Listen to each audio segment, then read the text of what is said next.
بسم اللہ الرحمن الرحیم۔ السلام علیکم ورحمۃ اللہ وبرکاتہ۔ الحمدللہ رب العالمین والصلاة والسلام علی سید الانبیاء والمرسلین، اما بعد۔ محترم سامعین کرام، اسلامی طرز زندگی سے تیسرا درس آپ کے سامنے پیش کیا جا رہا ہے، جس کا عنوان ہے اللہ تعالیٰ کی الوہیت پر ایمان۔ تمام ظاہری، باطنی، بدنی ہر قسم کی عبادات صرف اللہ تعالیٰ کے لیے خالص کرنا، اس کو توحید الوہیت کہتے ہیں۔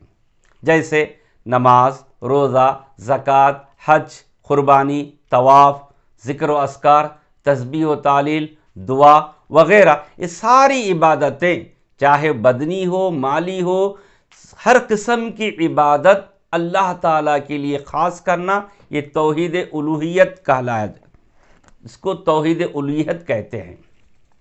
محترم سامعین کرام، اللہ تعالیٰ نے قرآن مجید میں ارشاد فرمایا وَقَضَىٰ رَبُّكَ أَلَّا تَعْبُدُوا إِلَّا إِيَّاهُ، یہ اللہ کا فیصلہ ہے کہ اللہ ہی کی عبادت کرو، صرف ایک ہی اکیلا ہے جو عبادت کا مستحق ہے۔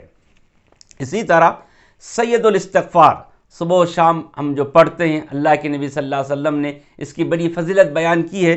جیسے اللہ تعالیٰ نے کہا اللہم انت ربی لا الہ الا انت خلقتنی وانا عبدک الی آخر دعا۔ اس دعا میں دو اللہ رب العالمین کی صفات کو پیش کیا گیا ہے۔ اے اللہ، تو میرا رب ہے، تیرے سوا کوئی معبود برحق نہیں ہے، تجھ نے مجھ کو پیدا کیا، میں تیرا بندہ ہوں، خلقتنی وانا عبدک، تو رب بھی ہے اور خالق بھی ہے۔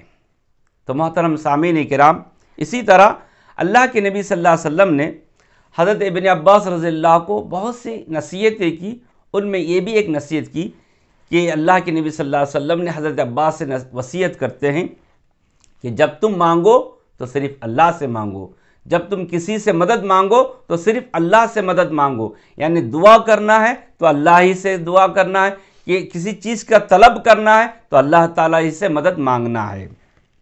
محترم سامعین کرام، اسی طرح اللہ تعالیٰ سورہ اعراف میں ارشاد فرماتا ہے کہ ہر نبی نے حضرت نوح علیہ السلام سے لے کر آخری نبی جناب محمد صلی اللہ علیہ وسلم نے تمام انبیاء رسول نے اپنی قوموں کو اسی توحید الوہیت کی دعوت دی، جس طرح اللہ تعالیٰ سورہ اعراف میں ارشاد فرماتا ہے یا قوم اعبدوا اللہ ما لکم من الہ غیرہ۔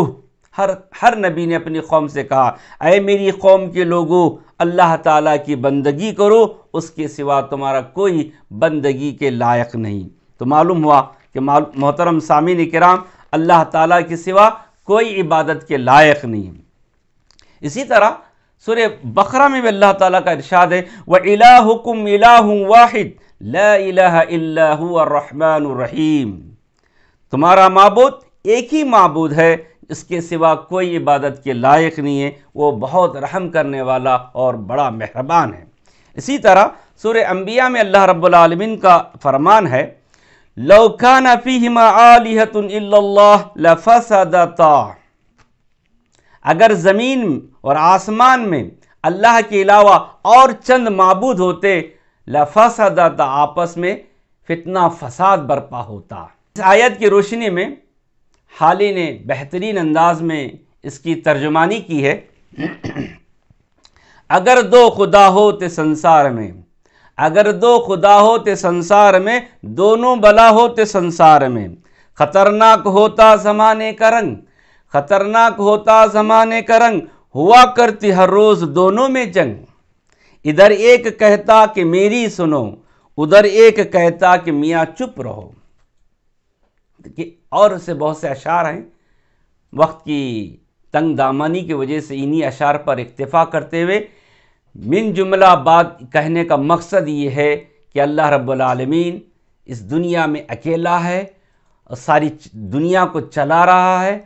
جب انسان کو معلوم ہے کہ مشرک مکہ کو بھی معلوم، ہر انسان کو معلوم ہے کہ اللہ ایک ہے اور ساری دنیا کو چلا رہا ہے، کھلا رہا ہے، پلا رہا ہے، تو لہذا کوئی شک نہیں ہے کہ وہ عبادت کا بھی وہی مستحق ہے، ہم تمام اس کے محتاج ہیں، وہ ہمارا محتاج نہیں ہے۔ تو محترم سامعین، اسی طرح حضرت عبداللہ بن مسعود رضی اللہ تعالیٰ نے نبی کریم صلی اللہ علیہ وسلم سے سوال کرتے ہیں کہ اللہ تعالیٰ کے نزدیک سب سے بڑا گناہ کون سا ہے؟